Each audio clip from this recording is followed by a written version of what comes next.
تو شیطان موت کے وقت بہت زیادہ گمراہ کرنے کی فکر کرتا ہے، کوشش کرتا ہے، اور ایمان کے راستے میں رکاوٹیں پیدا کرتا ہے تاکہ ایمان پر خاتمہ نہ ہو۔ ابن الجوزی کہتے ہیں ابلیس بیمار یا جس کو موت کا وقت آ جائے اس کے پاس حاضر ہوتا ہے اور اس کو اس کے دین اور دنیا میں تکلیف پہنچاتا ہے۔ وہ انسان کو پوزیس کر لیتا ہے، قابض ہو جاتا ہے، اس کے عقیدے کو گمراہ کرتا ہے، کبھی اس کے اور توبہ کے درمیان حائل ہو جاتا ہے، کبھی اللہ کی مقرر کردہ تقدیر میں اس کو اعتراض ہونے لگتا ہے۔ تو مومن کو چاہیے کہ وہ جان لے کہ یہ ایسی گھڑی ہے جس کی جنگ کے لیے تصدیق کی گئی ہے۔ یہ وہ وقت ہے جب مارکے کی بھٹی گرم ہو جاتی ہے، یعنی شیطان سے جنگ سخت ہو جاتی ہے۔ تو انسان کو چاہیے کہ اس وقت مضبوطی کا مظاہرہ کرے اور دشمن کے خلاف اللہ سے مدد لے، اللہ کا ذکر نہ چھوڑے۔ امام شوکانی کہتے ہیں، ان کی تفسیر بھی ہے فتح القدیر، کہ آپ صلی اللہ علیہ وسلم نے اس بات سے پناہ مانگی ہے کہ شیطان کہیں انسان کو موت کے وقت خپتی نہ کر دے۔ تو اس کا مطلب یہ ہے کہ اس کو فتنے میں ڈال کر اس کے معاملے میں غالب نہ آئے، اور جو چیز اس کے لیے بری ہے اس کو خوبصورت بنا کے نہ دکھائے، اور جو چیز اس کے لیے اچھی ہے اس کو برا نہ دکھائے۔ یعنی جب انسان بدحواس ہوتا ہے نا تو اس کو سمجھ نہیں آتی ٹھیک کیا ہے، غلط کیا ہے، اچھا کیا ہے، برا کیا ہے۔ اور شیطان کی کوشش یہی ہوتی ہے کہ موت کے وقت انسان پہ ایسا چھا جائے، اس کی عقل ایسی مار دے کہ اس کو اچھے برے کا فرق نہ پتہ چلے۔ لیکن اہل ایمان کے لیے جو دنیا میں نیکی کے کاموں پر، اللہ کی اطاعت پر ثابت قدمی اختیار کرتے ہیں، اللہ ان کو موت کے وقت بھی ثابت قدمی عطا کرے گا۔ یہ اللہ کا وعدہ ہے۔ سورۃ ابراہیم میں آتا ہے یثبت اللہ الذین آمنوا بالقول الثابت فی الحیاۃ الدنیا وفی الآخرہ ویضل اللہ الظالمین ویفعل اللہ ما یشاء۔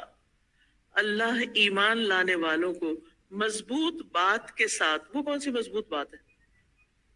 لا الہ الا اللہ، دنیا کی زندگی میں بھی ثابت قدم رکھتا ہے اور آخرت میں بھی ثابت قدم رکھے گا، اور ظالموں کو اللہ بھٹکا دیتا ہے، اور اللہ جو چاہتا ہے کرتا ہے۔ تو اس سے کیا پتہ چلتا ہے کہ جو لوگ اپنی زندگی میں اللہ کی اطاعت پر جمے رہتے ہیں، اپنی نمازیں پوری کرتے ہیں، اپنے فرائض پورے کرتے ہیں، جن کاموں سے اللہ نے منع کیا ان سے رکے رہتے ہیں، اور وہ اللہ کے بندے بن کے رہتے ہیں اور اس پہ جم جاتے ہیں، تو پھر موت کے وقت بھی اللہ تعالیٰ ان کو ثابت قدمی عطا کرتا ہے۔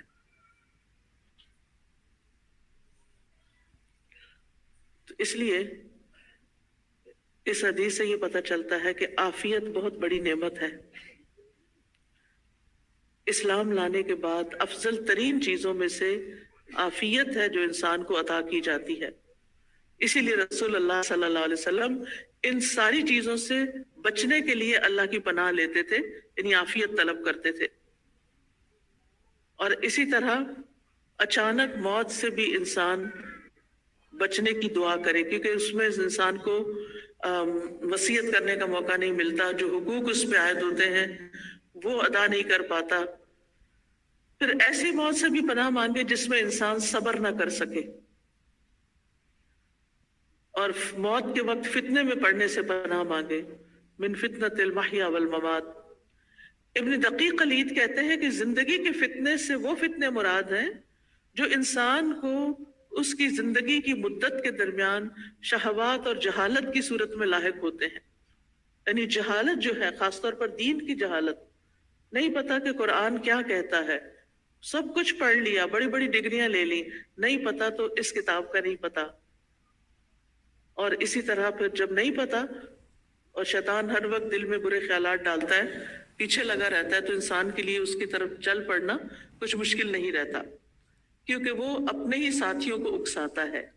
جو لوگ اللہ کی طرف چل پڑتے ہیں، صراط مستقیم پر جم جاتے ہیں، ان پر اس کا زور نہیں چلتا، لیکن جو لوگ اس کے بہکانے سے بہک جاتے ہیں پھر وہ ان کو گمراہی پہ بہت دور لے جاتا ہے۔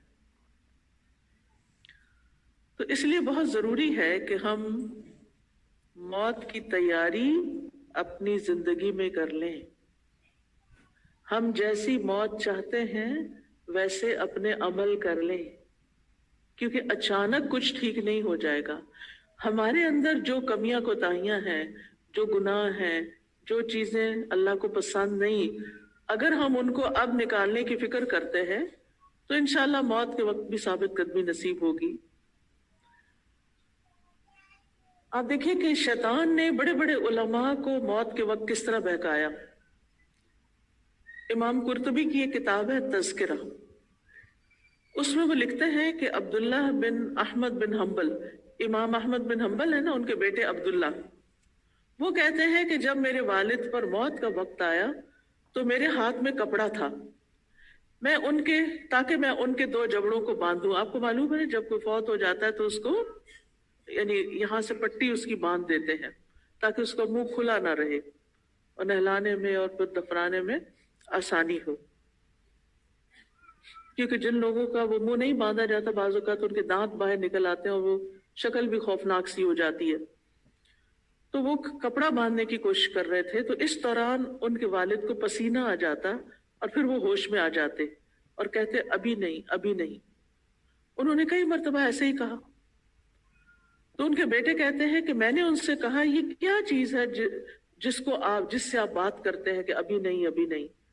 انہوں نے کہا شیطان میرے برابر کھڑا ہے، اپنی انگلیوں کی پوروں کو کاٹ رہا ہے اور کہہ رہا ہے کہ اے احمد تم مجھ سے بچ نکلے ہو، اور میں کہہ رہا ہوں کہ ابھی نہیں یہاں تک کہ میری روح نکل جائے. کیونکہ علم والے تھے نا، ان کو پتا تھا کہ جب تک روح جسم کے اندر ہوتی ہے شیطان پیچھا نہیں چھوڑتا. پھر اسی طرح ابو العباس احمد بن عمر قرطبی کہتے ہیں کہ میں احمد بن محمد کے پاس قرطبہ میں حاضر ہوا، یہ کوئی اور واقعہ ہے، اور ان کو موت کا وقت آ گیا. ان سے کہا گیا آپ لا الہ الا اللہ کہیں، تو وہ کہتے نہیں. جب انہیں ہوش آیا تو ہم نے ان سے کہا کہ آپ نے ایسا کہا ہے کہ ہم آپ کو لا الہ الا اللہ پڑھاتے اور آپ کہتے نہیں. انہوں نے کہا میرے پاس 2 شیطان آ گئے تھے، ایک دائیں طرف اور ایک بائیں طرف. ایک کہتا ہے یہودی بن کے مرو، وہ تمام ادیان سے بہتر ہے. دوسرا کہتا تم عیسائی ہو کر مرو کیونکہ یہ سب دینوں سے بہتر ہے. تو میں ان دونوں سے کہتا ابھی نہیں، یعنی نہیں ابھی نہیں. میں ان کو نو کرتا کہ مجھے نہ یہودی بننا ہے نہ عیسائی بننا ہے. تو اب آپ دیکھیے کہ ایسے لوگوں کو بھی یعنی یہ کچھ تجربات ایسے ہوتے ہیں موت کے وقت کے.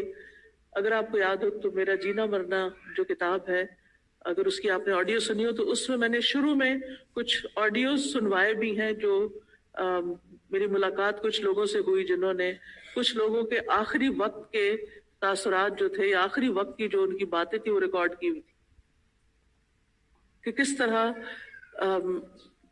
یعنی کہ موت کے وقت جب کچھ لوگوں کو کہا گیا کہ وہ لا الہ الا اللہ پڑھیں، یا وہ کہہ رہے تھے کہ ہمیں لا الہ پڑھوا دو تو سامنے والوں نے پڑھوایا نہیں، یا اسی طرح کی کچھ اور چیزیں تھیں.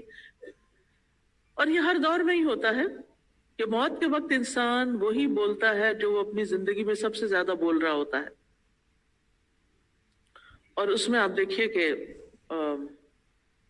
جب انسان اللہ تعالیٰ کی نافرمانی کے کام کرتا ہے، اللہ کو بھول جاتا ہے، اپنی آخرت کے انجام کو بھول جاتا ہے اور آخرت کی فکر نہیں کرتا، اپنے فرائض پورے نہیں کرتا، حرام کاموں کا ارتکاب کرتا ہے، اللہ کی نافرمانیوں پر پیش قدمی کرتا ہے، دوسروں کو بھی غلط رستے پہ لگا دیتا ہے، اور پھر اس کی موت اسی حالت میں آتی ہے، تو اس کے ساتھ کیا ہوتا ہے؟ ابن کثیر کہتے ہیں کہ بے شک گناہ، نافرمانیاں اور خواہشات موت کے وقت انسان کو بے یار و مددگار چھوڑ جاتی ہیں.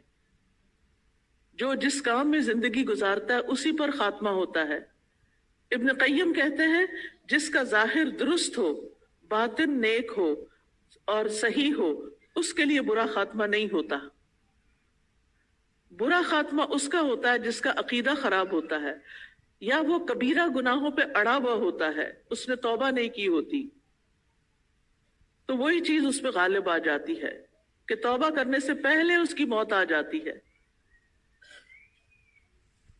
پھر پھر اسی طرح یہ ہے کہ ابن قیم کہتے ہیں جب میں بہت سارے جان کنی کی حالت والے لوگوں کی صورتحال دیکھتا ہوں تو میں دیکھتا ہوں کہ ان کے برے اعمال کی سزا دیتے ہوئے ان کے اور اچھے خاتمے کے درمیان رکاوٹ پیدا کر دی جاتی ہے. یعنی انسان اگر زندگی میں حرام کام کر رہا ہے تو موت کے وقت اسے نیکی کی پھر توفیق نہیں دی جاتی. ابن رجب اپنی کتاب جامع العلوم والحکم میں کہتے ہیں کہ عبدالعزیز بن ابی داؤد کہتے ہیں میں موت کے وقت ایک شخص کے پاس موجود تھا، اس کو لا الہ الا اللہ کی تلقین کی جا رہی تھی. اس نے آخر میں جو کچھ کہا وہ یہ ہے کہ جو کچھ تم کہہ رہے ہو میں اس کا انکار کرتا ہوں، اس کے ساتھ کفر کرتا ہوں، اور وہ اسی پہ مر گیا. میں نے ان سے پوچھا یہ کون تھا؟ بتایا گیا کہ وہ شراب کا عادی تھا. تو عبدالعزیز کہا کرتے تھے گناہوں سے ڈرو، یہی وہ ایک معمولی سی چیز ہے جس نے اس شخص کو کفر میں مبتلا کر دیا. پھر حافظ ذہبی اپنی کتاب الکبائر میں لکھتے ہیں کہ ایک شخص تھا جس کو شطرنج کھیلنے کا بہت شوق تھا. موت کے وقت اسے کہا گیا لا الہ الا اللہ کہو، تو اس نے کہا میں کھیل میں تمہارے ساتھ موجود ہوں. تو اس نے کلمہ توحید کے عوض کہا شاہد کا، یعنی تم دیکھو، یعنی میں کھیل رہا ہوں. اسی طرح ابن قیم نے ایک اور شخص کے بارے میں کہا کہ وہ بہت مشہور تھا، گانوں کو بہت پسند کرتا تھا اور گانے ہی زبان پہ ہر وقت گنگناتا رہتا تھا. جب موت کا وقت آیا اسے کہا گیا لا الہ الا اللہ پڑھو تو وہ گانا گانے لگا، یہاں تک کہ موت آ گئی اور وہ کلمہ توحید نہ پڑھ سکا.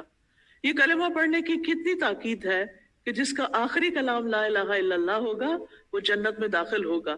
لیکن آخری تو تب اس کا پھر لا الہ الا اللہ ہوگا جب وہ اپنی زندگی میں بھی لا الہ الا اللہ پر عمل کر رہا ہو. اسی طرح ابن قیم کہتے ہیں مجھے بعض تاجروں نے اپنے رشتہ داروں کے بارے میں بتایا کہ ان میں سے کسی کے رشتہ دار پہ جب موت آئی تو میں اس کے پاس تھا. لوگ اس کو لا الہ الا اللہ پڑھنے کے لیے کہتے اور وہ کہتا یہ چیز سستی ہے وہ مہنگی ہے، یہ ایسی ہے یہ ویسی ہے، اور اسی حال میں اس کو موت آ گئی. ابو ثعلبہ اور مجاہد بن جبر کہتے ہیں یہ دونوں اس حال میں فوت ہوئے کہ سجدے میں پڑے ہوئے تھے. عبد الرحمن بن ابان بن عثمان، حضرت عثمان کے پوتے ہیں، یہ اپنے گھر سے مسجد کی طرف نکلے، چاشت کی نماز پڑھی، مسجد میں فوت ہو گئے. یہی ابن عمار اس حال میں فوت ہوئے کہ سورۃ القیامہ کی تفسیر پڑھا رہے تھے. ابو زرع محدث اس وقت دنیا سے رخصت ہوئے کہ وہ ایک حدیث کی سند پڑھ رہے تھے. عبد الحمید کشک یہ تو لیٹلی بھی موجود تھے ہمارے، یعنی کچھ عرصہ پہلے فوت ہوئے، ایجپشن تھے، جمعے کے دن سے بڑی محبت کرتے تھے. ان کا دنیا میں جو آخری جمعہ تھا اس دن انہوں نے غسل کیا، خوشبو لگائی، مسجد میں جانے کی تیاری کی، پھر مسجد گئے اور 2 رکعت پڑھ رہے تھے کہ دوسری رکعت میں ان کی روح پرواز کر گئی. اگر جمعے کا شوق نہ ہوتا اور بازاروں میں پھرتے رہتے تو پھر موت کہاں آتی، مسجد میں تو نہیں آتی. تو اس لیے بہت ضروری ہے کہ ہم سب اچھے خاتمے کی دعا بھی کریں اور شیطان سے حفاظت کے طریقے بھی جانیں. اس میں سب سے پہلی بات یہ کہ اپنی توحید کو خالص کریں، توحید پر ثابت قدم رہیں اور مضبوط مسلمان بنیں، کیونکہ مضبوط مسلمان شیطان پہ بہت بھاری ہے. مومن اپنے شیطان کو تھکا دیتا ہے. نیک اعمال اور عبادت کو لازم کر لیں، اللہ اور اس کے رسول کی اطاعت کریں، اپنے فرائض سے غافل نہ ہوں، نیک کاموں میں دیر نہیں کرنی، سوچتے ہی نہیں رہنا کہ اچھا کریں گے، بس موقع ملا تو کر ڈالے، کل کا نہیں کسی کو پتا.